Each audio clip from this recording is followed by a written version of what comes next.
Nós hoje vamos começar uma nova empreitada, não é verdade? Hoje nós vamos começar a estudar a Amoris Laetitia, essa exortação apostólica do Papa Francisco, publicada depois do Sínodo da Família, um sínodo que ocupou 2 sessões do sínodo, em 2014 e 2015. Sobre a mesa, a Amoris Laetitia, sabendo que hoje nós vamos introduzir a problemática da Amoris Laetitia. Hoje nós vamos perceber, com a ajuda do nosso convidado, qual é a problemática relação igreja e família que levou o Papa Francisco a convocar o Sínodo dos Bispos para refletir sobre o amor na família. Depois, mais um ano, mais outra sessão do Sínodo sobre o amor na família, 2014, 2015, ambas as sessões em outubro. E depois, no dia 19 de março de 2016, dia de São José, o pai da Sagrada Família, o Papa Francisco publicou esta exortação apostólica. Então, nós vamos ser hoje introduzidos na problemática que levou a estas sessões do Sínodo e a esta publicação da exortação apostólica. Nosso convidado de hoje, Terezinha, é o Padre Vanildo. Padre Vanildo é da Arquidiocese de Pouso Alegre, nosso vizinho aqui, está bem perto. Olha só, Lucimara Trevisan, na sala de bate-papo. Bem-vinda, Lucimara. O Padre Vanildo atrai as autoridades. Que bom tê-la conosco. Bem-vinda. Então, Padre Vanildo, seja bem-vindo. Boa noite.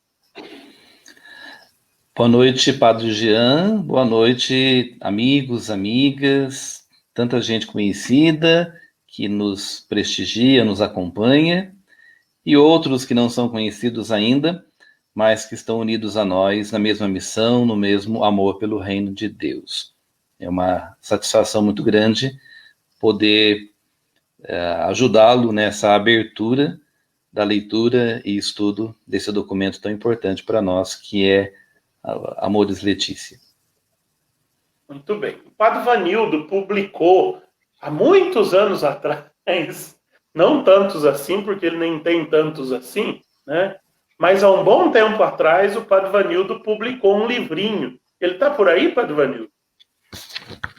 Um livrinho que se chama, lá, olha, Família e Igreja Reconciliáveis. É esse o tema do nosso bate-papo de hoje, né? Foi por causa desse livrinho que eu convidei o Padre Vanildo para abrir essa nossa série de lives sobre a Amoris Laetitia. O Padre Vanildo vai nos colocar ao par da situação desse conflito, se a gente pode dizer assim, entre as novas configurações da família, os desafios da família, a problemática da família que levou a Igreja a convocar 2 sessões do Sínodo para refletir sobre isso, e depois o Papa Francisco a publicar uma exortação apostólica recolhendo, entre outras coisas, os relatórios dessas 2 sessões do Sínodo. Nós vamos seguir a nossa metodologia tradicional. O Padre Vanildo vai nos apresentar essa problemática em 20, 30 minutos, e depois desses 20, 30 minutos é que nós vamos fazer o nosso bate-papo. Se você tiver perguntas, guarde aí para a segunda etapa da nossa conversa. Daqui a pouco você vai ser convidado a colocar aí nos comentários a sua pergunta. Por enquanto, a pergunta é para o Padre Vanildo. Padre Vanildo, família e igreja são reconciliáveis? A palavra é sua. Muito obrigado, Padre Jean, por me dar a oportunidade de revisitar este meu livrinho, que eu nem lembrava mais que eu tinha escrito, né? Você diz que não faz muito tempo, mas faz sim. Tem 17 anos que eu escrevi esse texto, foi em 2003, e foi interessante revisitá-lo, revê-lo a partir desse tempo todo de caminhada, e sobretudo à luz da Amoris Laetitia, que vocês vão aprofundar ao longo das próximas lives.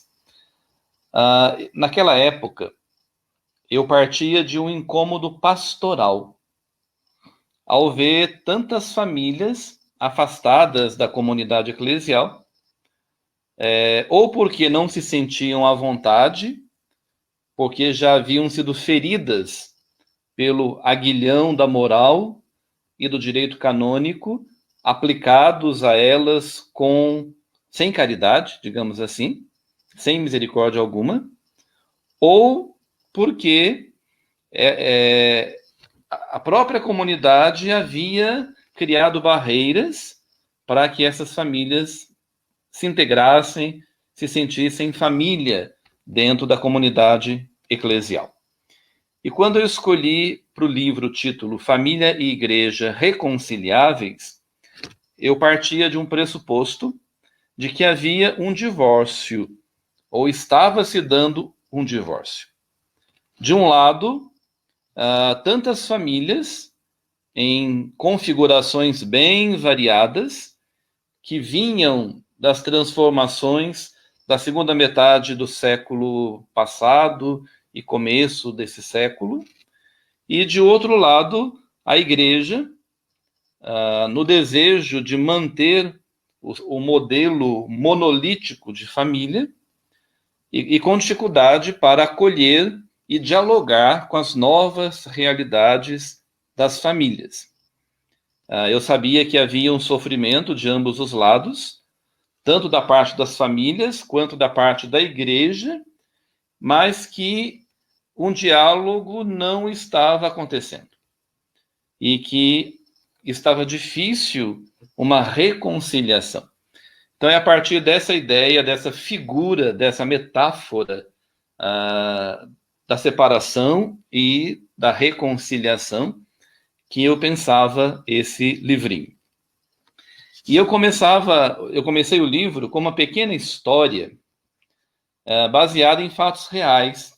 E eu gostaria de ler para vocês essa história, porque ela é bastante comovente e ela nos coloca no coração da problemática que até hoje nós estamos enfrentando e vamos enfrentar porque ela é da vida, né? A história diz assim: Rosa e Toninho estão juntos há 11 anos.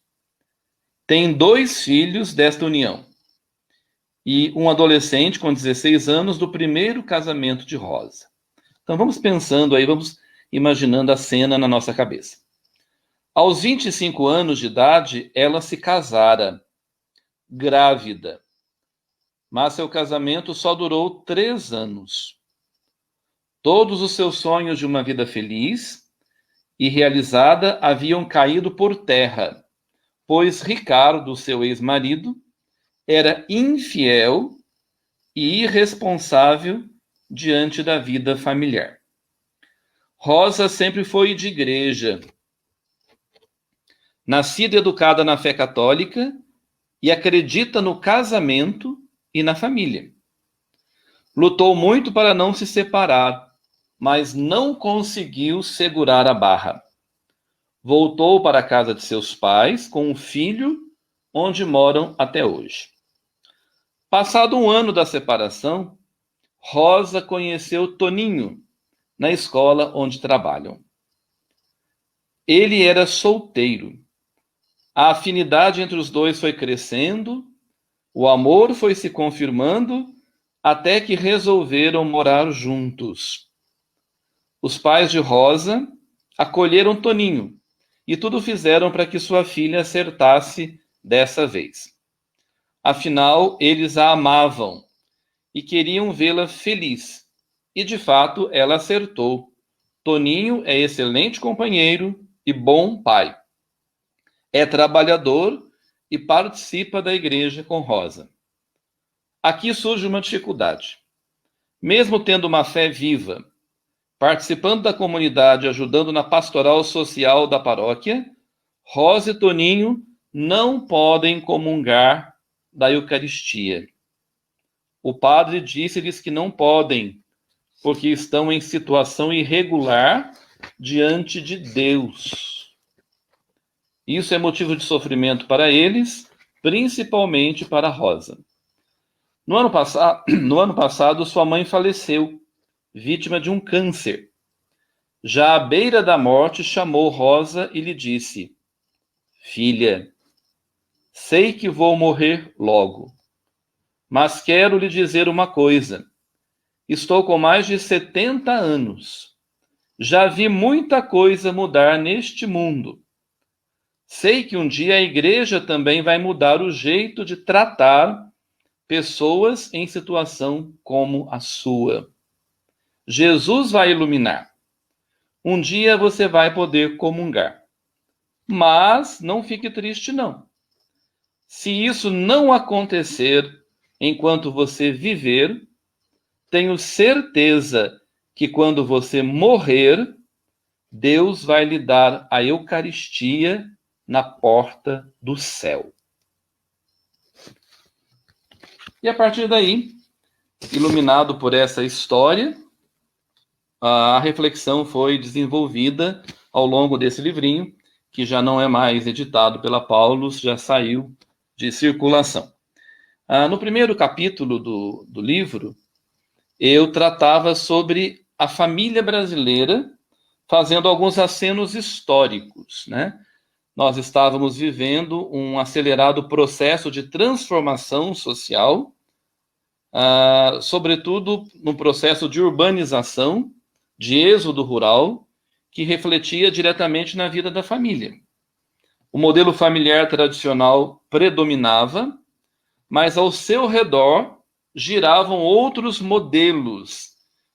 E as pessoas se perguntavam se poderiam ser chamadas de família e se elas teriam um lugar predominante, um lugar dentro da igreja, embora não participasse do modelo predominante.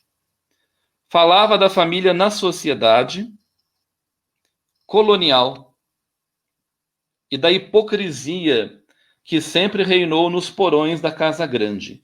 Então eu vou fazendo um histórico, pegando lá atrás, metade do século XX, e vindo caminhando, olhando um pouco como as famílias foram se configurando, né? Como é que havia muito hipocrisia, como é que muitos viviam de aparências, como é que, enquanto aparentavam uma moral cristã, familiar, arrojada, ortodoxa, haviam muitos que pulavam a cerca, haviam muitos homens que abusavam de índias, de negras, o papel que a mulher branca tinha dentro da família, submissa ao marido, e assim veio depois o processo de industrialização, que provocou o inchaço nas cidades, o trabalho remunerado nas fábricas, o ideal do dinheiro, do poder, de trabalhar fora, e o quanto que isso impactou e foi modificando o perfil das famílias. A mulher foi se emancipando da vida doméstica e também do marido, e foi tendo uma certa independência financeira, social e também moral. O número de filhos foi diminuindo, até porque não precisavam mais produzir filhos para garantir a mão de obra no campo, e o progresso também veio trazendo as suas sombras, a marginalização social, o empobrecimento de muitos que não davam conta de acompanhar esse processo.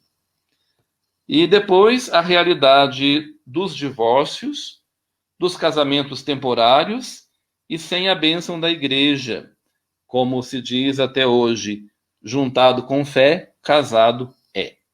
Então, o tempo nosso não é suficiente, obviamente, para a gente ficar olhando todos esses detalhes com precisão, mas é apenas para mostrar que as transformações sociais, políticas, econômicas refletem diretamente nos modelos de família que vão se reconfigurando ao longo do tempo, deixando de lado aquele modelo monolítico tradicional. O que eu chamo de modelo monolítico e tradicional? Papai, mamãe, casadinhos no civil, na igreja, tendo seus filhos de acordo com a vontade de Deus, os filhos morando por perto, com a tutela do chefe da casa, que normalmente era a figura do pai, participando da igreja, recebendo os sacramentos e assim por diante. É um modelo que vai entrando em crise e que vai sendo questionado, ou muitos até nem se incomodam com esse modelo e vão criando as novas configurações familiares. Então, para frente no livro, eu vou comentando um pouco sobre esses perfis todos que vão se formando. Esse bloco que se quebra em 1000 pedaços e abre um leque assim bastante variado de relacionamentos, de configurações familiares que leva-nos a perguntar, não é? Ou eles próprios se perguntam, o que constitui a família? É o amor? É morar junto, coabitar? É ter um documento da igreja, um documento do cartório, uma autorização do juiz? O que de fato constitui a família? Depois que vocês estiverem estudando, aprofundando a Amoris Laetitia, vão perceber que há um capítulo muito bonito no qual se trata a respeito desses fundamentos do que seja a família e a família cristã, né? Fato é que o casamento vai se tornando uma coisa fluida, líquida, a facilidade da separação e a mentalidade do descartável, que não está presente só no casamento, mas na vida e na sociedade contemporânea, né? Tudo isso vai criando a possibilidade de novos relacionamentos e uma mentalidade diferente do pensamento tradicional da igreja. Hoje nós temos, por exemplo, segundas uniões, terceiras uniões, temos pais solteiros e mães solteiras que criam seus filhos sozinhos, temos netos criados pelos avós, temos casais homoafetivos com os seus filhos adotivos, temos a família chamada tentacular. Não sei se vocês já ouviram essa expressão, família tentacular. Vamos pensar aqui num polvo, aquele, né, nem sei como chamar, animal marítimo, né, o polvo, peixe, não sei a classificação, mas que tem muitos braços, muitos tentáculos.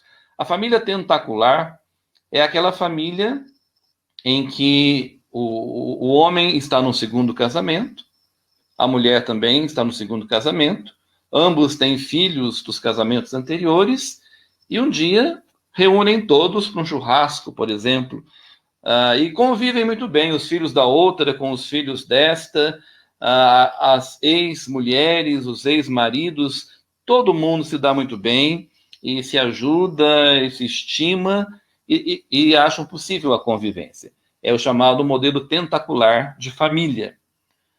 Muito bem, essa é uma realidade que eu falava dela em 2003. Há na Amoris Laetitia um capítulo onde, com muita profundidade, esses modelos são retomados e hoje muito mais ampliados, já que há novidades nessas configurações e há também problemáticas que na época eu não dava conta de ver, mas que foram ficando mais emergentes ao longo do tempo, não é? No interior da igreja, também crescem as preocupações com o atendimento pastoral dessas configurações. E nós temos atitudes pastorais bem diferenciadas. Temos pastores e líderes, padres, bispos e leigos, líderes, que são acolhedores, que olham com certa naturalidade e admitem a possibilidade de experiências profundas de Deus no meio dessas configurações variadas e abrem espaço na comunidade para que essas famílias vivam a sua fé dentro do possível, ainda que diferente daquilo que a igreja propõe. Mas temos também muita gente conservadora, reacionária, fechada, de cabeça miúda, que continua a ferir essas famílias, que continua a tratar com resistência todas esses modelos que estão aí, né? Então, é preciso, de um lado, olhar o ensinamento tradicional da igreja a respeito do casamento e da família, e isto a Amoris Laetitia faz muito bem, olhando assim com bastante atenção, né? E olhando essa gama de situações que fogem ao modelo tradicional, mas nem por isto deixam de ter o seu direito à vida comunitária, à vida sacramental, como for possível, e a experiência da fé acolhida dentro de uma comunidade, embora haja tantas resistências ainda hoje, né? Quando eu falo de ensinamento tradicional da família, a respeito da família, eu não estou falando de tradição como algo ruim. Tradição é aquilo que se transmite. O tradicional não cheira a mofo, né? É o patrimônio rico da igreja sobre a família. O tradicionalismo, sim, é perverso, massacra, mas a tradição é abençoada. E o ideal de família apresentado pela igreja é um ideal muito bonito, que vai ficar sempre como um horizonte seguro a balizar os relacionamentos e as configurações familiares. É um projeto de Deus para o casal e para a família que é maravilhoso. Prova disso é que Deus se fez família em Nazaré. Se a família não fosse uma experiência fantástica do amor e o expediente mais apropriado para se experimentar o amor, Deus não teria vivido em família, Deus não seria família, assumido uma família, não é? Há todo um ensinamento bíblico que parte desde a criação do homem, da mulher, e toda a questão que vai atingir o seu ápice na aliança que Jesus faz com a humanidade, a sua esposa. Tudo isso não pode perder o seu lugar de baliza e de bússola, né, a orientar a navegação da humanidade. No entanto, não se pode fechar os olhos para tantas e tantas situações que vão saindo desse horizonte por N motivos, que não merecem julgamentos, mas acolhida, um olhar atento para ver como lidar com cada caso. E é algo muito bonito que está lá no capítulo 8º da Amoris Laetitia. O Papa resiste a dar uma norma universal e aplicar leis universais a respeito dessas questões. Ele devolve para cada realidade local, para cada conferência episcopal, para cada paróquia, para cada consciência, em suma, analisar caso por caso e olhar as situações que existem, como o da Rosa e do Toninho, aqui na história aqui que foi colocado, no início, e ver o que é que pode ser feito para que essa acolhida se dê e essas famílias encontrem o seu lugar próprio de desenvolvimento, amadurecimento na fé e experiência de Deus e vivência do amor, né, que é sagrado em qualquer situação, em qualquer circunstância. A parte mais contundente do livro vem com perguntas que o povo faz, ou fazia pelo menos naquela época. Hoje as perguntas são muito mais profundas e também ampliadas, né?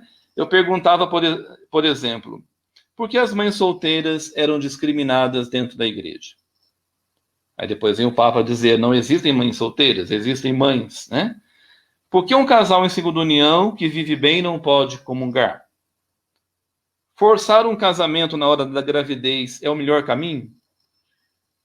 Por que tantas reservas da igreja quanto à questão dos anticoncepcionais, dos preservativos? Que lugar a igreja destina aos homossexuais e aos casais homoafetivos? Eram algumas perguntas que naquele tempo, 17 anos atrás, já me preocupavam e que depois vão ser, como eu disse aqui, ampliadas e desembocar nesse documento importante que ilumina essa realidade. Não traz soluções exatas para tudo, até porque não existem, e aí é a criatividade, é o bom senso, é a caridade pastoral que vão apresentar saídas, e isso foi algo muito interessante que o Papa colocou. No entanto, é preciso que nós, que estamos à frente das pastorais, da catequese e tantas outras atividades, pudéssemos olhar mais de perto tudo isso. Bom, e depois eu vou encerrando a reflexão aqui no livrinho. Eu estou vendo que alguém está dizendo aí que é preciso muitas noites para estudar isso aí. De fato, e acho que é a proposta mesmo que o Padre Jean tem quando vai tratar capítulo por capítulo da Amoris Laetitia, né? No livrinho, eu trago algumas luzes, vou chamar assim, né? Eu falo primeiro do trabalho da pastoral familiar, e outros movimentos de família, hoje poderíamos dizer assim, que podem colaborar muito nessas questões. E quanta coisa interessante o setor família tem feito em nossas paróquias, atingindo pessoas que estavam distantes e assim por diante, não é? Mas também é preciso ter um pouco de cuidado, porque há experiências de movimentos de família, mesmo alguns grupos de pastoral familiar, muito autocentrados na sua família, e fazem uma pastoral de manutenção apenas, e não têm um espírito missionário, não estão nas periferias existenciais, não estão atentas aos outros casais, fazem da pastoral ou do movimento algo só para manutenção da sua família e da sua espiritualidade conjugal. É óbvio, ninguém dá o que não tem.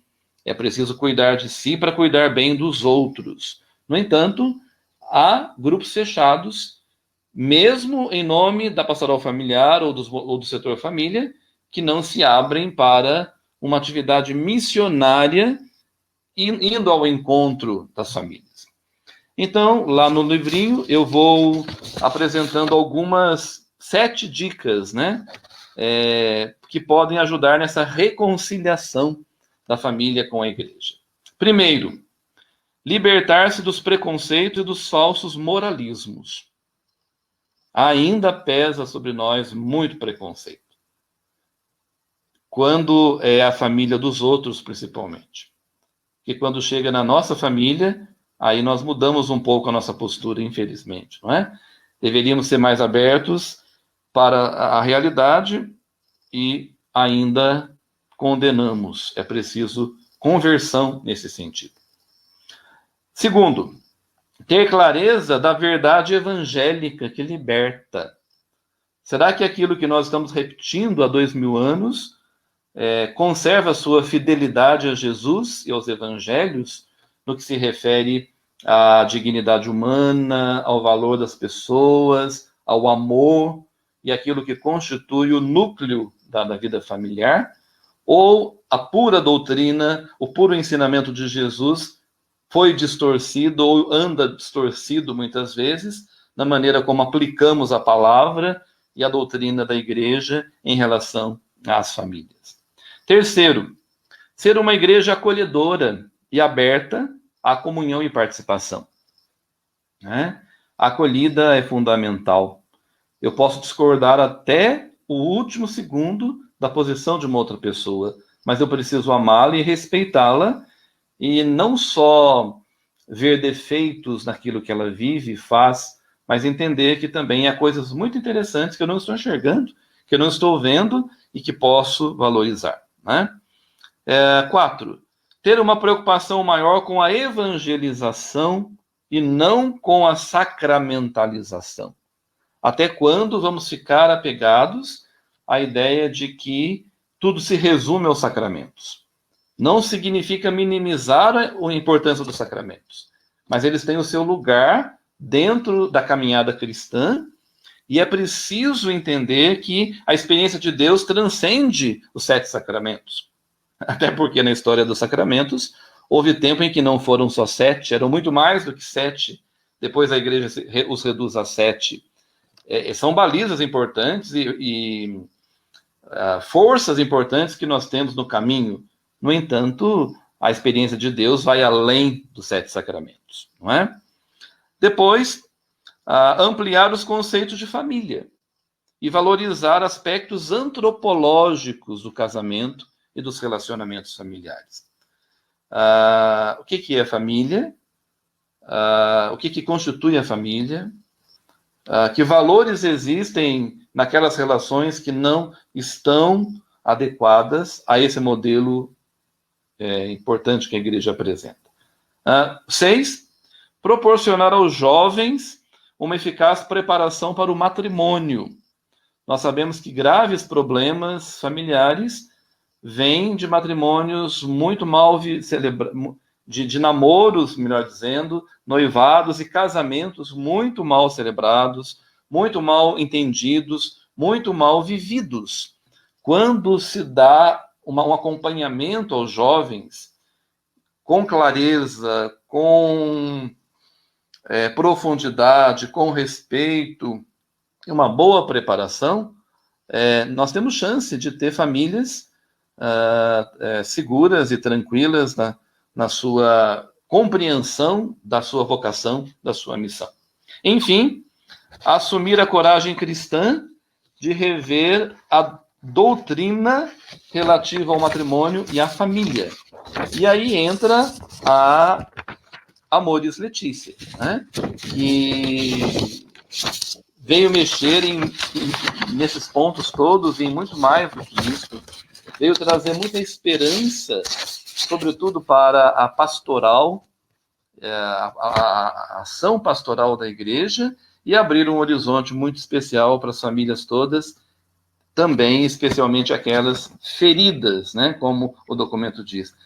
Famílias e pessoas que foram feridas e que precisam não da caridade enquanto dó, enquanto pena. Não é isso que o documento apresenta, não. Precisam ser resgatadas na sua dignidade e ter o lugar que elas merecem e têm direito. Não é esmola que a igreja dá quando acolhe um casal. Ela simplesmente legitima um direito que a pessoa tem de viver na comunidade a sua experiência de fé, ainda que diferentemente daquilo que a instituição propõe. Bom, já falei demais. Sei que muitas coisas ficaram em aberto, e é isso mesmo que eu quero que fiquem, porque o Padre Jean tem que ter assuntos para tratar nas próximas lives, e saber como iluminar as questões de vocês com o documento. Então, eu brinquei com ele hoje à tarde, que eu passaria levantando um poeirão, e depois ele que apague essa poeira, ou a chuva que vem aí, não é? Mas acho que vocês vão gostar muito do documento.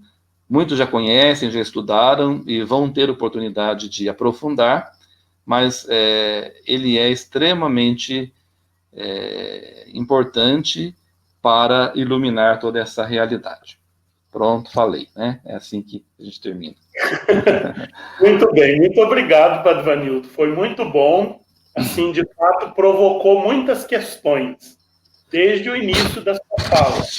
Então, eu queria agora recordar aqui alguns comentários que foram aparecendo e para alguns deles provocar o seu comentário ao comentário que eles fizeram, né? Eu quero resgatar aqui o primeiro comentário da Miriam. A Miriam é a nossa secretária diocesana de pastoral, você conhece, né? E ela escreveu assim, logo no começo da sua fala, é um testemunho que merece o seu comentário. Padre Vanildo, eu sou filha de pais em segunda união. Minha mãe faleceu muito triste porque ouviu de uma pessoa da igreja que tudo que ela construía durante o dia era desfeito à noite pelo pecado de ser amaziada. Que dureza, né? Diz ela, eu tinha 17 anos, era catequista e tentei fazê-la se sentir melhor, falando para ela do amor e da misericórdia de Deus, mas não consegui. Carrego essa dor até hoje. Miriam, é aquilo que eu dizia, que também está no Amoris Laetitia, e agora, com o diretório da catequese, o novo diretório, nos itens que fala sobre a catequese e a família, eu vi isso também lá com muita alegria. A igreja, falando de misericórdia, falando do cuidado pastoral com as pessoas feridas pela vida e que precisam encontrar no amor da comunidade e na acolhida da comunidade um espaço para recuperar-se dessa luta da vida e viver, de alguma maneira, a sua experiência de Deus sem esse peso, essa pecha do pecado, do amargor de uma vida, como você conta aí a respeito da sua mãe, que morreu triste, você também ficou triste porque não conseguiu convencê-la disto. Mostrar a experiência de Deus e da fé que transcende a igreja, que vai além não só dos sacramentos, mas da própria instituição, e a instituição como aquela que faz uma mediação, mas nem sempre acerta na maneira como olha essas realidades. Acredito que desde a sua mãe até hoje, muita coisa já mudou, muita coisa já caminhou, né? E o pontificado do Papa Francisco tem sido fantástico nesse sentido, de nos dar lições todo dia de humanidade, de bondade, de acolhida, de cuidado, de amor, sobretudo. Então, eu acredito que só mesmo o amor é que vai ajudar pessoas como a sua mãe a entenderem que elas não precisam da aprovação de uma instituição, por mais importante que seja a igreja, para se sentirem amadas por Deus e sentirem-se felizes na escolha que fizeram, desde que isso lhes faça bem aos outros, lhes ajudem a ser melhores pessoas e a viver melhor o projeto de Deus. Então, não significa desobedecer à igreja, mas significa entender que a igreja tem seus limites e nem sempre dá conta de compreender a realidade que cada um vive na sua consciência e no seu coração. Miriam, eu diria para você assim, deixa essa tristeza de lado, né? Não fique triste por isso não, porque a mãe da Rosa disse para ela que quando ela chegasse no céu, Deus mesmo ia dar a comunhão para ela na porta do céu. A sua mãe já recebeu essa comunhão há quanto tempo? Né? Quando você tinha 17 anos. Então, a sua mãe já está feliz. A sua mãe já descobriu na eternidade tudo isso que o Padre Vanildo disse agora, né, desse amor misericordioso, dessa não necessidade de aprovação. Sua mãe já não tem mais tristeza nenhuma. Então, você também deixa essa tristeza embora, lava essa tristeza, porque ela já não existe, ela já não tem mais razão de existir. E eu tenho uma certa desconfiança, Jean, que quem falou mal da mãe dela também já pagou por isso não recebeu a comunhão na mão de Deus, não. Deve ter recebido uma chicotada boa. Então tá tudo acertado, tá tudo Eu acertado, né? pensei nisso também. Nildo, comentário do Wilson. A exortação apostólica sobre o amor na família. Todos somos chamados a cuidar com amor da vida das famílias, porque elas não são problemas, são, sobretudo, uma oportunidade. É bonito isso, né? Lindo, lindo, Família lindo. não é problema, é oportunidade. O bem da família é decisivo para o futuro do mundo e da igreja. É um comentário, mas se quiser comentar também. Tenho medo de comentar e estragar a beleza desse parágrafo, desse número da exortação. Só lembrando que a família sempre ocupou e vai ocupar um lugar fundamental como célula da sociedade, e a família feliz, ela concorre para que o seu espaço, os seus relacionamentos, a sociedade seja feliz, seja melhor. Então, todo o bem que fizermos à família, estamos fazendo a própria sociedade, a humanidade de modo geral. Tudo começa e se resolve nas experiências que fazemos em família. Como psicólogo, eu posso dizer muito isso. As primeiras experiências de amor ou desamor, de afeto ou desafeto que vivemos na família são extremamente marcantes, eu diria até, em algumas vezes, determinantes para uma vida equilibrada e uma vida feliz. Então, mais do que essas convenções todas, o amor e o afeto que ali é vivido garante pessoas felizes e pessoas equilibradas para uma sociedade melhor. Guilherme comentou lá atrás, mas acho que vale a pena a gente recordar. Recordo a frase de São João 23.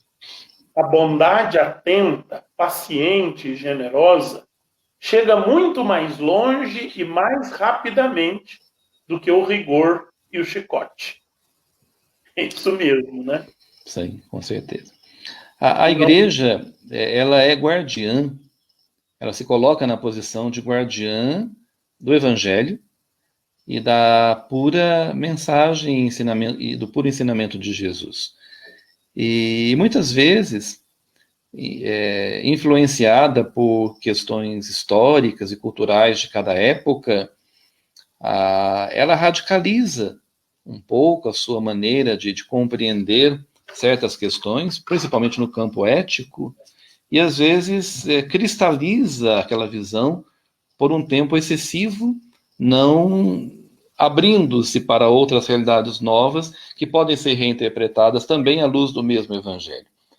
Então é preciso entender esse lado da igreja de zelo excessivo, mas que muitas vezes sufoca, que muitas vezes aprisiona ao invés de libertar, não é?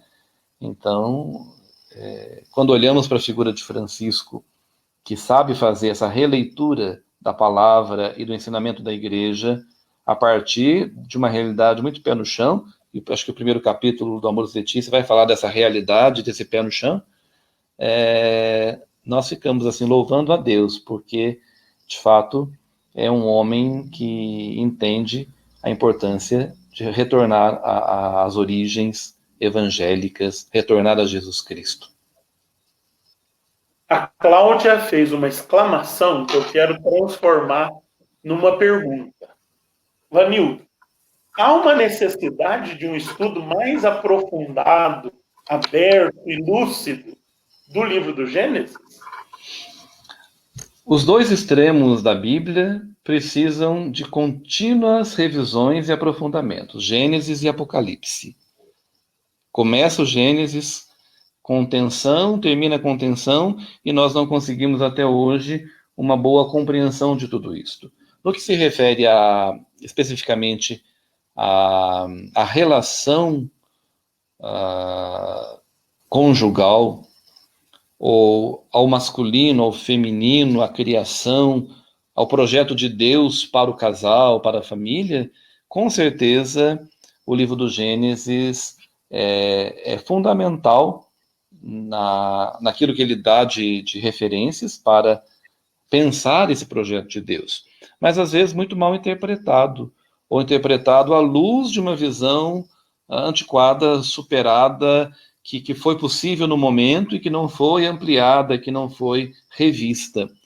Por isso, quem trabalha com família, quem trabalha com catequese, todo mundo, né, precisaria aprofundar o livro do Gênesis, sobretudo os primeiros capítulos que concernem a questão do projeto de Deus para o homem, para a mulher, e compreender de uma maneira mais profunda a verdade revelada que está ali, que às vezes não tem nada a ver com aquilo que se diz por aí, que se repete por aí, numa superficialidade ou numa visão fundamentalista demais dos textos que ali estão. Sem dúvida nenhuma, a palavra de Deus sempre liberta quando a estudamos, a conhecemos com profundidade e a colocamos em prática. Urgente reaprender a interpretar o Gênesis. A Ana Paula faz aqui uma pergunta. Na Amores Letícia, número 87, encontramos que a igreja é uma família composta de família. Seja a igreja, seja a família, vivem dessa reciprocidade. Porque a igreja é um bem para... Porque a família é um bem para a igreja, né? Como consequência, a sociedade se beneficia do ligame igreja e família. Hoje em dia, como podemos conviver com a realidade das transformações sociais em face da igreja? Não dá para a gente separar, não devia pelo menos, a igreja da sociedade. Porque a igreja é formada por nós, e nós somos membros de uma sociedade, e refletimos de um jeito ou de outro aquilo que a sociedade é, ou aquilo que a sociedade ensina e vive, não é? Então, se a sociedade está em transformação, nós estamos nos transformando e a igreja também está se transformando. Então, o que temos que pensar é qual é o projeto de Deus para o mundo de hoje. O que é que a igreja espera que nós, que estamos mais à frente das atividades pastorais, reflitamos para as diversas realidades que hoje estão aí. Se a sociedade muda, a igreja precisa entender a dinâmica de conservar a verdade de Jesus Cristo, mas numa linguagem acessível ao homem e à mulher de hoje que estão nesses processos de mudança. Não dá para cristalizar o ensinamento numa linguagem única e eterna e querer impor aquilo a pessoas que já não compreendem mais aquela linguagem ou aquilo que a igreja está propondo. Então, a igreja, ela precisa sempre, de um lado, conservar-se fiel a Jesus, a sua origem, a palavra, mas fazer com que essa palavra, que é para libertar, seja compreendida, seja acolhida pelas pessoas hoje a partir das suas realidades. A igreja, então, tem que ter o pé no chão o tempo todo e o coração voltado sempre para o Espírito, que lhe dá a sabedoria e a leveza de dizer a palavra certa na hora certa e do jeito certo para as pessoas. O Wilson diz, o senhor acredita que a nossa igreja ainda está muito tímida no trato com o casal de segunda união? Acredito sim, Wilson. Já houve momentos em que essa realidade veio como um desafio pastoral muito maior que nos dias de hoje. Embora tenha havido avanços nos documentos da igreja, parece-me que na prática nós nos desgastamos um pouco com essa realidade e acabamos recuando e deixando a coisa mais ou menos como estava. Eu me lembro que há alguns anos, isso tem uns 10, 12 anos, na pastoral, quando eu era pároco, aí numa paróquia nossa da diocese, nós tínhamos um movimento incrível de casais de segunda união na paróquia, estávamos empolgados com aquele momento bonito que vivíamos, de acolhida, de abertura, de possibilidades, e isso durou um certo tempo e depois acabou, né? E a gente vê que isso nas paróquias hoje está ficando para trás como algo que não é mais assumido com todo o empenho que assumíamos, ou se acostumou com isso, se naturalizou algo que não chama mais atenção, ou ficamos com medo dos resultados, enfim, ou nos voltamos para outras coisas menos importantes e deixamos de lado esse tesouro escondido no campo, não compramos o campo. Alguma coisa aconteceu que nos intimidamos. É preciso, sim, retomar, porque muitas são as realidades em que a segunda união aparece como um desafio para nós. E quando a gente não responde a esses desafios pastorais como deveria, a gente cria uma indiferença, né? Não é que o problema foi resolvido, né? Muitos casais que queriam o apoio da igreja, que queriam estar na igreja, mas não lhes foi dado o devido espaço, não lhes foi considerada devidamente a questão, ficaram indiferentes, né? É um perigo, penso eu, quando o desafio pastoral se apresenta e a gente não consegue dar a ele o valor, né? Esse valor do campo, né, que a gente precisa, por causa da indiferença. A Cláudia pergunta, Padre Vanildo, não há uma necessidade de um melhor amadurecimento das relações? Olha, essa é uma pergunta para o psicólogo, hein? A cada passo nesse relacionamento, e proporcionalmente o aprofundamento da intimidade? Não sei se eu compreendi bem a pergunta, Cláudia, mas você está falando certamente do processo de intimidade do casal, que deve ser um constante crescimento, um constante amadurecimento. Eu imagino que seja isso. Como você entendeu a pergunta, Padre Jean? Nessa linha da preparação. Tá. Uhum. E de que não seja um fato estanque. Casou, acabou. Sim. Né? Entendi. É isso mesmo, né? Nós sabemos hoje que os relacionamentos conjugais passam por diferentes fases ao longo do tempo. Desde aquele primeiro entusiasmo apaixonado dos primeiros anos de convivência, com todo o idealismo, com todas as expectativas que os casais novos têm, né? Até a velhice, a maturidade do casal, quando novos desafios vão se apresentando e o relacionamento vai sofrendo transformações. Agora, essas transformações, elas devem estar ser bem compreendidas e trabalhadas para que sempre favoreçam o aperfeiçoamento tanto das pessoas que estão envolvidas na relação, quanto o próprio relacionamento, não é? Em cada momento, em cada fase em que o casal passa, há coisas específicas a serem consideradas e há modos mais maduros ou menos maduros de responder àquelas fases, né?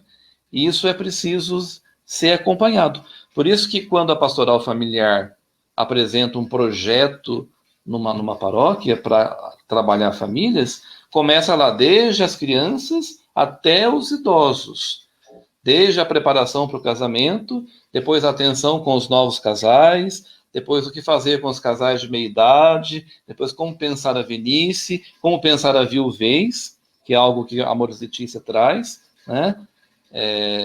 Que é interessante, a gente não tem um olhar em pastoral nenhuma praticamente para os idosos, mais efetivo, e de repente é preciso pensar que família vai desde o ventre até o último momento da vida. E essas relações do casal precisam ser aprofundadas e aprimoradas para que sempre sejam boas e a caridade vá dando seus frutos em cada estação desse relacionamento. Então, o casal jovem tem todo um cenário importante de ser considerado. Depois, o casal dos primeiros anos de relacionamento, quando os filhos começam a aparecer, já tem a sua relação participada pelos filhos e pelos outros que vão se agregando à família. Depois os filhos vão embora, o casal fica sozinho de novo, tem que se olhar um para o outro e dizer, e agora, né? Como é que nós vamos reinventar o nosso relacionamento, já que vivíamos em função dos filhos e os filhos não estão mais conosco. E aí que se dão muitas separações. Porque enquanto estão cuidando dos filhos, estão envolvidos com preocupações e acham importante direcionar todo o esforço para os filhos. E não se olham e não se ajudam e não consideram as suas vidas independente dos filhos. Mas quando os filhos se vão, eles têm que se olhar, eles têm que perguntar, e agora, o que vai ser de nós? E aí muitos não sabem o que fazer, são estranhos dentro da própria casa, acabam se separando aí, justamente por falta de um projeto conjugal que não mantiveram, porque direcionaram tudo para os filhos e esqueceram de si. Então vejam como é que a coisa é dinâmica, e uma vez que casou e recebeu a bênção de Deus, não está tudo resolvido. A bênção de Deus é ânimo, é combustível, é força, mas eles precisam se cuidar. O relacionamento precisa ser regado o tempo todo, com muito cuidado e muita maturidade. Então é um pouco por aí. Em cada fase se vive de um jeito esse amor, esse mesmo amor que Deus deu ao casal e abençoou. Olha, a pergunta do Pedro, nosso colega aí, ó. Nosso colega, não padre, mas nosso colega na revista Ecoando, na catequese. A igreja ainda faz pastoral apenas para o casal. Vi uma semana da família, que foi semana dos casais. Filhos, netos, pessoas solteiras, viúvos, ainda ficam muito de lado, como você dizia há pouco, né? Como se fossem submissos ou estando em um patamar inferior em relação ao casal. Os senhores veem alguma razão para esse olhar tão míope? Razão. Eu concordo com o Pedro de que não se entende muito bem ainda a família como um todo e ainda fragmentamos as ações pastorais sem uma unidade, sem uma organicidade que contempla a família como um todo. Separadamente tem pastorais e cuidados para crianças, para jovens, para casais, para bebês, da pastoral da criança e por aí afora. Mas não há uma organicidade que considere a família como um todo e faça um aprimoramento das relações familiares, né? Acho que falta método, acho que falta um olhar mais atento para isto. Não saberia dizer por que razões. Talvez historicamente foi se entendendo família como equivalente a casal e se perdeu de vista a comunidade familiar que envolve todo mundo, né? É mais uma falha da pastoral fragmentada, da falta de comunhão, de organicidade no trato da pastoral. O Pedro é professor de filosofia, então eu queria contribuir filosoficamente com o Pedro. A razão é do Descartes. O Descartes é que nos ensinou a fragmentar todas as coisas, né? Quanto mais a gente conseguir fragmentar, mais a gente compreende. E isso entrou em cheio na pastoral. Tanto que nós temos hoje uma pastoral absolutamente fragmentada. Sim, e uma dificuldade enorme de fazer pastoral orgânica, né? De fazer pastoral de conjunto, já é muito difícil, ainda mais orgânica, funcionando como um organismo, né?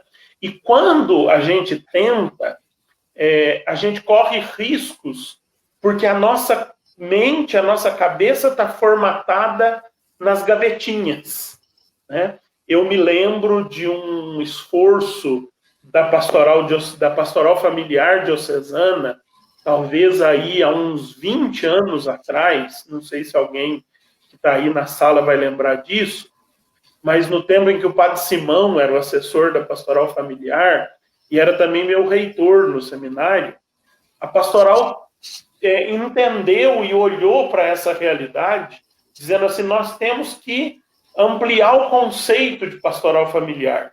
Só que aí qual foi o perigo? Eles queriam abarcar a catequese, abarcar a infância missionária, abarcar a pastoral da juventude, abarcar a pastoral da pessoa idosa. Não, agora tudo é pastoral familiar. Aí passou essa onda, veio a pastoral da comunicação. E a pastoral da comunicação disse, a comunicação tem que ser orgânica na igreja. Então, a pastoral da juventude é comunicação, a catequese é comunicação, a liturgia é comunicação, tudo é comunicação. Nós temos uma grande dificuldade de passar do sectário para o orgânico. Uhum. E quando a gente tenta passar, a gente não faz uma boa passagem. A nossa passagem acaba ferindo a particularidade dos outros. Né? É um caminho que a gente tem que traçar e que caminhar juntos e que descobrir. Né? Eu acredito, e o Pedro sabe disso, o caminho das parcerias é um caminho importante. Né?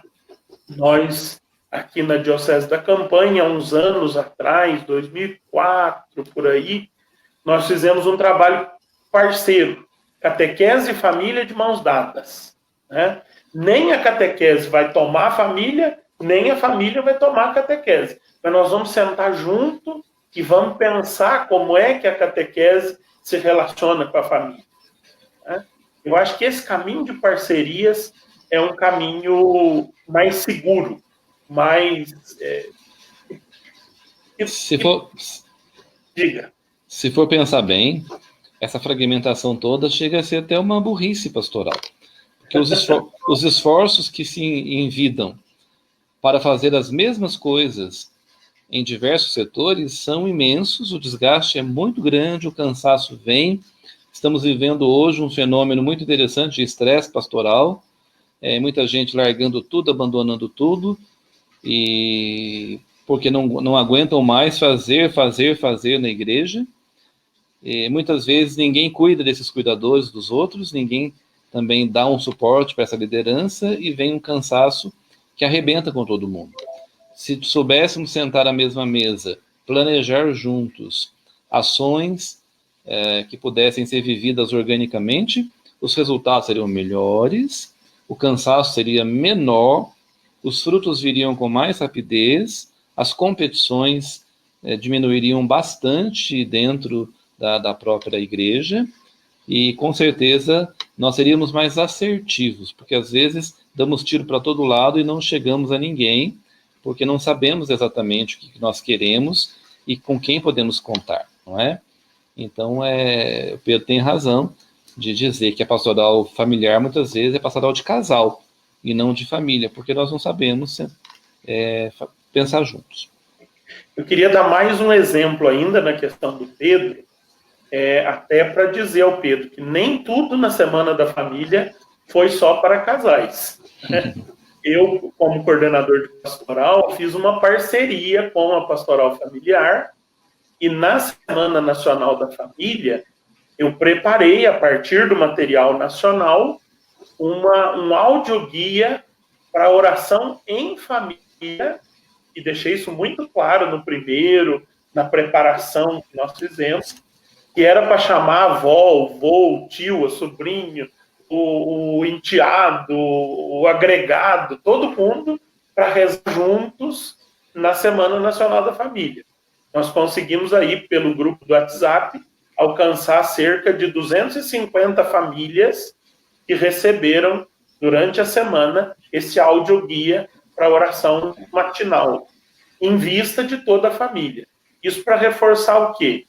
Que é parceria, né? Eu acho que esse é um caminho bom, e em vista de toda a família e não só do casal. Mas agora eu quero pôr uma pergunta aqui da coordenadora da pastoral familiar na diocese. Né? A tia Celinha está aqui. A Celinha e o Carlos são o casal coordenador da pastoral familiar na diocese da Campanha atualmente. E a tia Celinha pergunta o seguinte: neste documento faz referência a que os ministros ordenados carecem habitualmente de formação adequada para tratar os complexos problemas atuais das famílias. Dentro das situações, vimos que às vezes temos duas versões. Há aquele padre que me autorizou a comungar e o outro que não. Como devemos agir diante dessa situação? Nós estávamos falando da fragmentação pastoral e é triste olhar que esta fragmentação acontece dentro também do próprio clero e entre as lideranças da igreja, não é? Então, o documento afirma, e é isso mesmo, os padres, nós padres, precisamos ser preparados adequadamente para lidar com essas situações. Aqueles que são os primeiros responsáveis pela formação nos seminários precisam ter esse olhar mais atento para que realmente essa preparação seja adequada às novas realidades. Nós vemos aí o crescimento de grupos conservadores e fechados e muito mal orientados, às vezes, por líderes na internet que não têm estrutura nenhuma para formar, mas acabam falando mais alto que os formadores, que os professores nos seminários, e é preciso um projeto sólido, coeso, que contemple a família nas suas diversas realidades para tentar ajudar os padres atuais e os novos padres a se posicionarem com essa compreensão, esta clareza e essa misericórdia que o documento nos pede, não é? Para evitar justamente isto, que ao invés de orientar, se desorientem as pessoas, né? Um padre diz, vai, comunga, outro diz, não comunga, isso só cria na cabeça do leigo uma confusão ainda maior e um estado de hipocrisia, né? Que às vezes se impõe e dificultando mais ainda para a pessoa e para a comunidade que passa a cobrar, né, da pessoa essa ou aquela determinada postura. Eu não acredito que a questão seja um padre falar uma coisa, outro padre falar outra. É preciso amadurecer isso enquanto igreja, enquanto presbitério. Isso depende muito da postura do bispo também, da orientação que dá. Quanto menos a gente fragmentar e quanto mais comunhão houver, mais ganham as pessoas que estão próximas de nós e, sobretudo, o povo de Deus, não é? Porque isso gera uma confusão danada e desorienta e traz consequências para a pessoa, para o casal. É complicado isso. Olha, Cristiane Carvalho faz aqui uma pergunta muito interessante. Os casais de segunda união hoje, com a graça de Deus, estão cada dia mais ganhando espaço dentro da nossa igreja. Por que o mesmo não acontece com os casais homossexuais?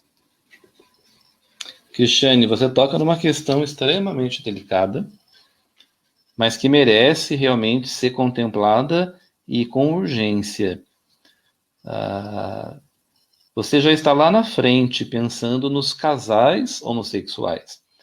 Eu acho que nós precisamos pensar primeiro na pessoa homossexual, que ainda não é bem compreendida, que ainda não é acolhida e tratada com as mesmas exigências e as mesmas benesses com que se tratam os heterossexuais. Há dois pesos e duas medidas por ignorância dos líderes, por fechamento e falta de aprofundamento até científico no que se refere ao fenômeno da homossexualidade. Há muito preconceito em relação à pessoa homossexual. A doutrina, o ensinamento da igreja em relação a isso é muito tímido e muito atrasado ainda. Estamos lá atrás no que se refere a essa questão, não é? Talvez por medo, talvez por insegurança, talvez por despreparo dos próprios líderes, mantém-se ainda um enorme preconceito em relação aos homossexuais, enquanto pessoas, muito mais quando se fala de casamentos homoafetivos, ou mais ainda em relação à adoção de filhos, que é um outro desafio pastoral que os homossexuais estão trazendo aí para as nossas comunidades, não é? Então, enquanto estivermos tratando a questão com preconceito, enquanto a ignorância científica, psicológica, antropológica, sociológica pairar sobre as nossas cabeças, nós continuaremos discriminando, continuaremos ignorando o que Jesus sempre nos ensinou a respeito de amor, a respeito de bondade, a respeito de fraternidade, a respeito de respeito em relação à dignidade do outro, né? Então, para nós chegarmos lá no casal homoafetivo, temos que chegar primeiro numa melhor compreensão do fenômeno da homossexualidade, uma maior acolhida a essa realidade que é tão antiga quanto a história da própria humanidade e que é cercada de preconceito e de muita ignorância, inclusive da parte dos pastores. Em grande parte por causa do tabu, né? É uma questão que não pode falar, que não pode conversar, e isso só contribui com a ignorância, né? Sim, sim. Não contribui em nada com o avanço. O Geraldo Oliveira faz um comentário que eu também quero transformar em pergunta, e aí a mim me parece que nós vamos chegando ao final, pois não temos mais perguntas. Se alguém ainda tem, corre a colocar aí no comentário, porque senão a do Geraldo vai ser a última. Por falar em ministério ordenado, tem os aspirantes ao diaconato permanente na diocese, que tem a expectativa do compromisso com a dupla sacramentalidade, né? Do matrimônio e da ordem. Conciliar família e igreja e ainda considerar todas essas questões que estão sendo levantadas. Eu perguntaria, com base na fala do Geraldo, Vanildo, você vê assim alguma possibilidade de avanço que os diáconos permanentes possam nos ajudar como igreja, como ministério ordenado, a considerar melhor essa realidade da família? Se nós formos olhar o que faziam os diáconos no início do cristianismo, nós temos uma boa resposta para isto. O cuidado com os órfãos, com as viúvas, com aqueles mais vulneráveis, era o lugar, né? E a missão mais preciosa confiada aos diáconos, mais do que, pensando hoje, o serviço do altar, o que não justifica, por isto, a criação do diaconato permanente, mas o exercício da caridade, e essa caridade voltada para as famílias, e especialmente para aqueles mais vulneráveis da sociedade, aí se justifica bastante o ministério do diaconato permanente. Então, que a formação para o diaconato seja uma formação para o exercício do cuidado misericordioso das famílias. Que o diácono seja um braço, né, do pastor dentro de cada lar, E isso com certeza vai dar à igreja um enriquecimento muito grande. Agora, se pensar o diaconato apenas para a extensão do ministério da ordem numa visão sacramentalista, não tem futuro, né? Então tudo depende muito da visão que se tem do que seja o ministério e o papel do diaconato permanente. O Papa Francisco colocou os diáconos para fazer sopa e atender os pobres numa casa que ele doou para o atendimento dos moradores de rua.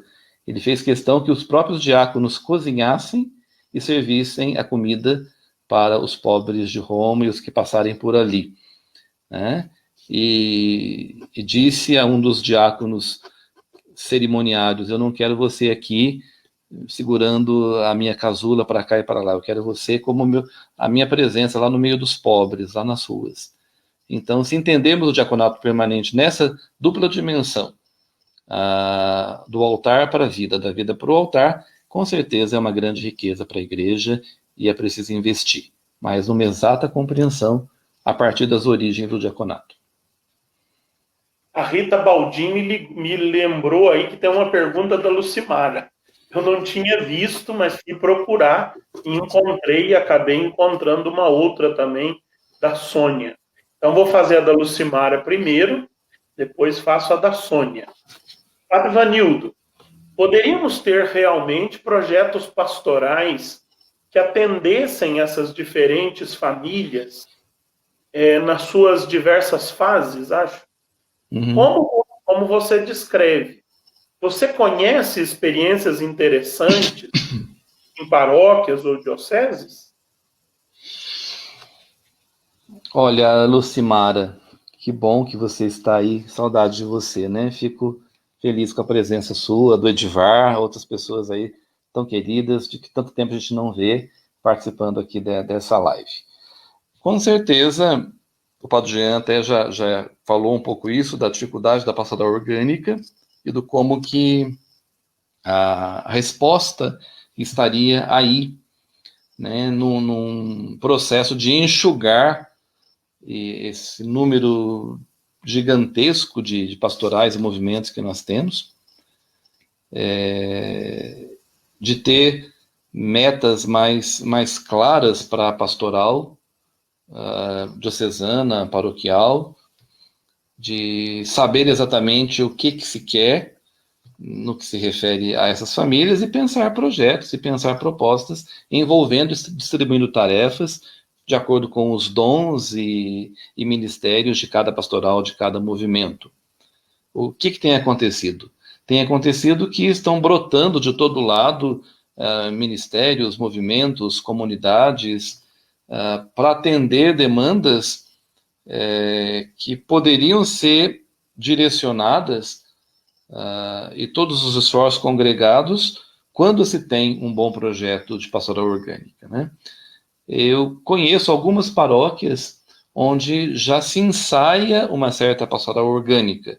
Por exemplo, quando todas as catequeses se reúnem para pensar um projeto único por 2, 3 anos na própria paróquia, onde não se tem essa divisão tão grande entre aqui é a pastoral das crianças, da catequese infantil, aqui é uma outra catequese de jovens, aqui é catequese de adulto, aqui é batismo, aqui é noivos, mas onde a catequese se entende toda uma ação conjunta nas diferentes direções, mas com uma coordenação em comunhão, com a união de forças, com o enxugamento de coisas excedentes e superficiais que às vezes complicam e burocratizam a pastoral e não ajudam em nada. Onde há um padre, infelizmente muita coisa está atrelada ainda à figura do padre, né? Onde há um padre com uma visão orgânica de pastoral e de família, pode haver bons projetos e todas as forças serem mobilizadas para o atendimento da família, respeitadas as diferenças de carismas de cada grupo, de cada pessoa. Eu acredito muito nisto e é preciso também que a gente reflita mais sobre essa organicidade. A pergunta da Sônia, eu acho que você vai responder com uma palavra só. Padre Vanildo, podemos dizer que Amores Letícia representa um convite para repensar a pastoral familiar como um todo e que precisa adquirir maturidade e consciência em relação ao seu compromisso e serviço pastoral para a família em constante mudanças? Acredito. Por isso que nós estamos nos esforçando para fazer com que todos compreendam bem o que Amores Letícia traz e como que esse convite precisa ser acolhido, ser aceito por todos nós, né?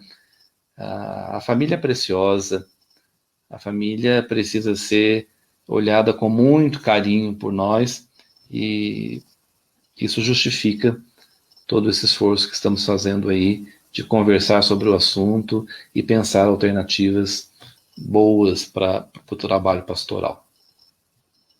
Você já chamou atenção para a presença do Edivar aqui na sala de bate-papo? Eu também quero me alegrar com você pela presença do Edivar. E, dando um valor simbólico a essa presença do Edivar aqui, eu vou colocar como última questão um comentário do Edivar para o seu comentário, para você comentar o comentário do Edivar. Provocar. E aí a gente encerra as perguntas. Então, aproveitando a presença do Edivar, que é nosso colega professor lá no IRPAC, né? O Edivar diz assim: precisamos oferecer uma formação mais libertadora, tanto nos seminários quanto para as nossas lideranças. Tenho certeza que você concorda com isso, mas quero ver o seu comentário.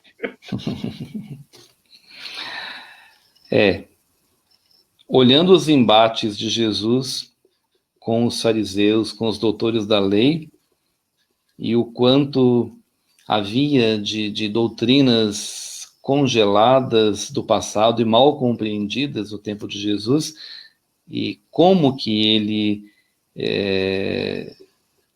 veio questionar tudo isso e realmente libertar dessas interpretações dominadoras, esmagadoras da consciência e da liberdade humana. Sem dúvida nenhuma, a volta a Jesus e a sua prática é referência e modelo para nós, também agora quando falamos de família, não é? Jesus já disse, assumiu uma família, foi criado e ficou no anonimato durante 30 anos, ali convivendo com seu pai, com sua mãe, com seus primos, sabe-se lá se com a avó Santana, com quem mais Jesus conviveu e aprendeu a ser quem ele foi.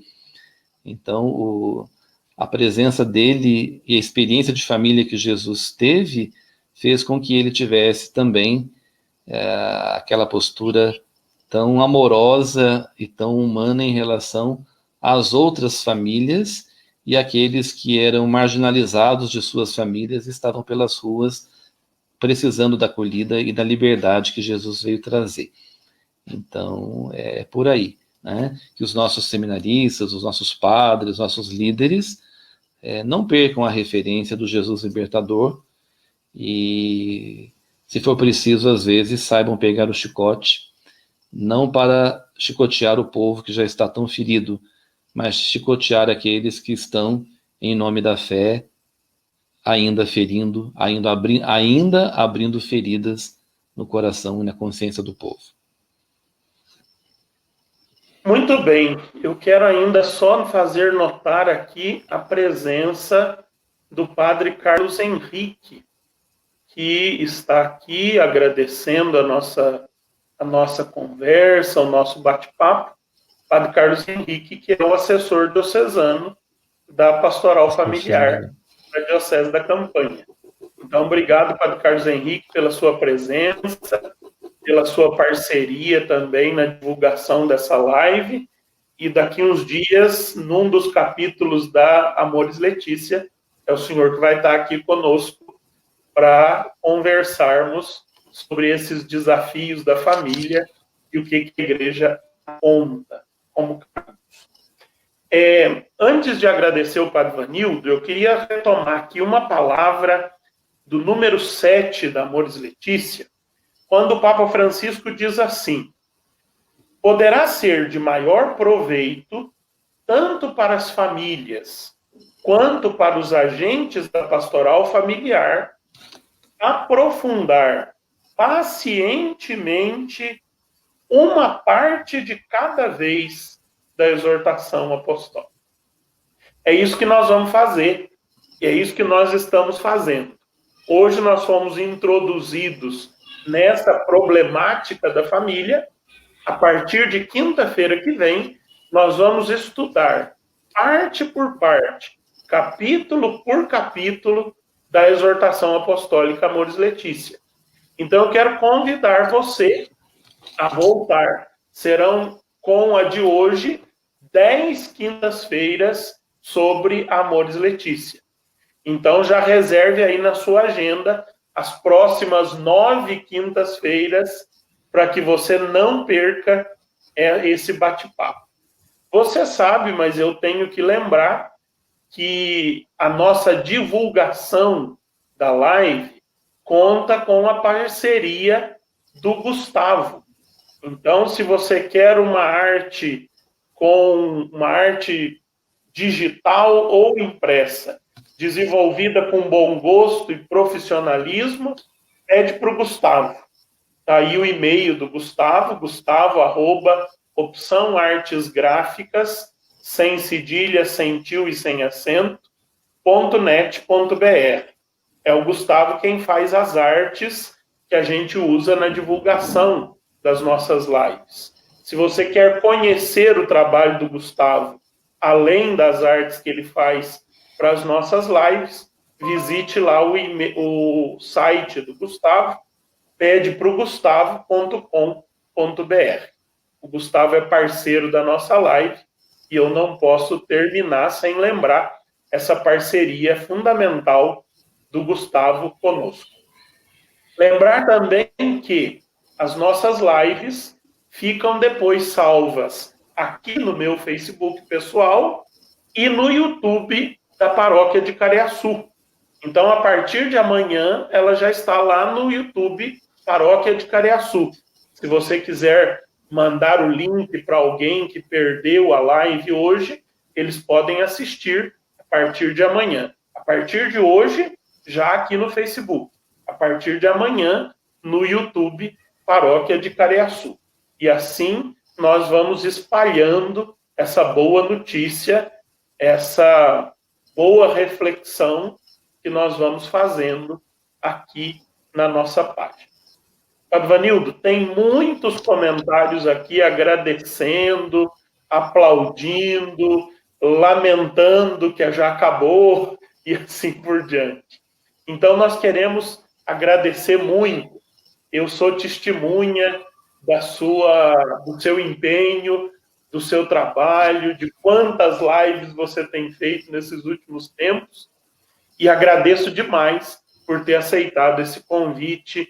Eu sei que no meio de tanto trabalho, com grande esforço, mas eu agradeço imensamente o seu aceite para estar aqui e essa contribuição fenomenal que você deu na abertura dessa nossa série sobre a mesa Amoris Laetitia.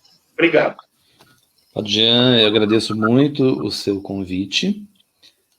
Não poderia não aceitar estar aqui com você e com esse pessoal maravilhoso hoje para essa abertura. Como eu disse, foi uma excelente oportunidade para eu revisitar o que eu escrevi e que acho que tem muita atualidade, embora tenha 17 anos nesse texto, e dizer o seguinte: na verdade, eu queria apresentar as reflexões e não tanto responder a questões, né?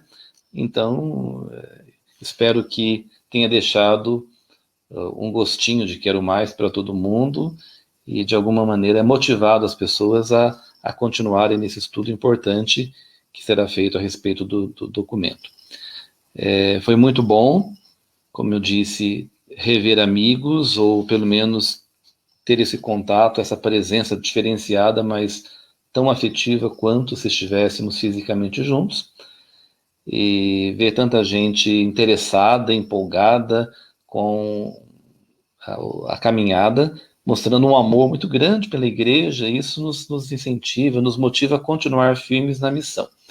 Agradecer nossos mestres, né, e professores que estão aí conosco. Olha só, Marlene Silva, Edivar, Lucimar e tantos outros que não são melhores do que ninguém, dos outros cento e tantos que nos passaram e vão passar ainda por essas lives, mas para nós são referências. E quando estão conosco, eles nos dão segurança, nos ajudam a seguir em frente também com mais alegria, com mais disposição. Então eu agradeço muito essa noite maravilhosa que você me proporcionou também, viu? Bom trabalho para vocês. Muito obrigado, Vanildo. Obrigado mesmo. Você é sempre bem-vindo na nossa sala de bate-papo. Você que partilhou conosco essa noite de conversa, eu espero você na quinta-feira que vem, para a gente começar o documento. E recomendo a você, leia. É muito importante que a gente acompanhe esse nosso estudo, esse nosso bate-papo, com uma leitura atenta, com uma leitura comprometida do documento, do texto do Papa. Então, providencie aí, baixe da internet, compre na sua livraria preferida, tire da estante ou da gaveta, e comece essa semana a ler Amoris Laetitia. A introdução é breve e o primeiro capítulo já pode ser lido aí também, preparando-nos para a semana que vem. Muito obrigado pela sua presença, pelo seu prestígio. Eu conto sempre com você para compartilhar as nossas lives e para compartilhar o convite quando ele é publicado. Você é o melhor divulgador das nossas lives. E você experimenta que quem participa aprende. Aprende uma boa mensagem, uma mensagem evangélica, uma mensagem evangelizadora. Boa noite, que Deus abençoe cada um de nós, que São Bernardo rogue por nós. Amém.